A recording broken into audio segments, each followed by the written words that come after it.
घर की नई नवेली इकलौती बहू एक प्राइवेट बैंक में बड़े ओहदे पर थी। उसकी सास तकरीबन 1 साल पहले ही गुजर चुकी थी। घर में बुजुर्ग ससुर और उसके पति के अलावा कोई न था। पति का अपना कारोबार था। पिछले कुछ दिनों से बहू के साथ एक विचित्र बात होती। बहू जब जल्दी जल्दी घर का काम निपटा कर ऑफिस के लिए निकलती, ठीक उसी वक्त ससुर उसे आवाज़ देते और कहते, बहू मेरा चश्मा साफ कर मुझे देती जा। लगातार ऑफिस के लिए निकलते समय बहू के साथ यही होता।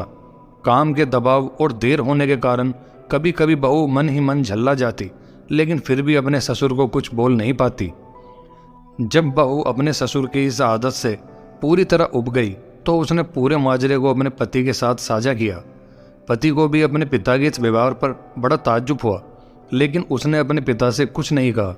पति ने अपनी पत्नी को सलाह दी कि तुम सुबह उठते के साथ ही पिताजी का चश्मा साफ करके उनके कमरे में रख दिया करो, फिर यह झमेला समाप्त हो जाएगा। अगले दिन बहू ने ऐसा ही किया और अपने ससुर के चश्मे को सुबह ही अच्छी तरह साफ करके उनके कमरे में रख आई। लेकिन फिर भी उस दिन वही घटना पुनः हुई और ऑफिस के लिए निकलने से ठीक पहले ससुर ने अपनी बहू को बुलाकर उसे चश्मा साफ करने के लिए कहा। बहू गुस्से में लाल हो गई, लेकिन उसके पास कोई चारा नहीं था। बहू के लाख उपायों के बावजूद ससुर ने उसे सुबह ऑफिस जाते समय आवाज़ देना नहीं छोड़ा। धीरे धीरे समय बीतता गया और ऐसे ही कुछ वर्ष निकल गए। अब बहू पहले से कुछ बदल चुकी थी। धीरे धीरे उसने अपने ससुर की बातों को नज़रअंदाज करना शुरू कर दिया। फिर ऐसा भी वक्त चला आया जब बहू अपने ससुर को बिल्कुल अनसुना करने लगी। ससुर ने कुछ बोलने पर वह कोई प्रतिक्रिया नहीं देती और बिल्कुल खामोशी से अपने काम में मस्त रहती।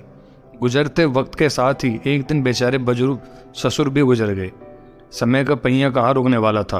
वो घूमता रहा। छुट्टी का एक दिन था। अचानक बहू के मन में घर की साफ सफाई का ख्याल आया। वो अपने घर की सफाई में जुट गई। तभी सफाई के दौरान मृत ससुर की डायरी उसके हाथ लग गई। बहू ने जब अपने ससुर की डायरी को पलटना शुरू किया तो उसके एक पन्ने पर लिखा था दिनांक 26/10/2019। आज के इस भागदौड़ और बेहद तनाव व संघर्ष भरी जिंदगी में घर से निकलते समय बच्चे अक्सर बड़ों का आशीर्वाद लेना भूल जाते हैं, जबकि बुजुर्गों का यही आशीर्वाद मुश्किल समय में उनके लिए ढाल का काम करता है। बस इसीलिए जब तुम चश्मा साफ कर मुझे देने के लिए झुकती हो तो मैं मन ही मन अपना हाथ तुम्हारे सिर पर रख देता था, क्योंकि मरने से पहले तुम्हारी सास ने मुझे कहा था कि बहू को अपनी बेटी की तरह प्यार से रखना और उसे ये कभी भी मत महसूस होने देना कि वो अपने ससुराल में है और हम उसके माँ बाप नहीं हैं। उसकी छोटी मोटी गलतियों को उसकी नादानी समझकर माफ़ कर देना। वैसे मेरा बेटा आशीष सदा तुम्हारे साथ है बेटा। डायरी पढ़कर बहू फूट फूट कर रोने लगी।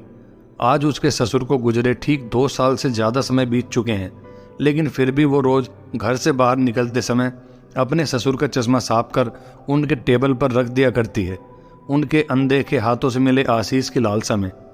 जीवन में हम रिश्तों का महत्व महसूस नहीं करते हैं, चाहे वो किसी से भी हो, कैसे भी हो। जब तक महसूस करते हैं तब तक वे हमसे बहुत दूर जा चुके होते हैं। रिश्तों के महत्व को समझें और उनको सहेज कर रखें। साभार कसमकस जिंदगी की। वीडियो अच्छी लगी हो तो चैनल को सब्सक्राइब करना ना भूलें। धन्यवाद।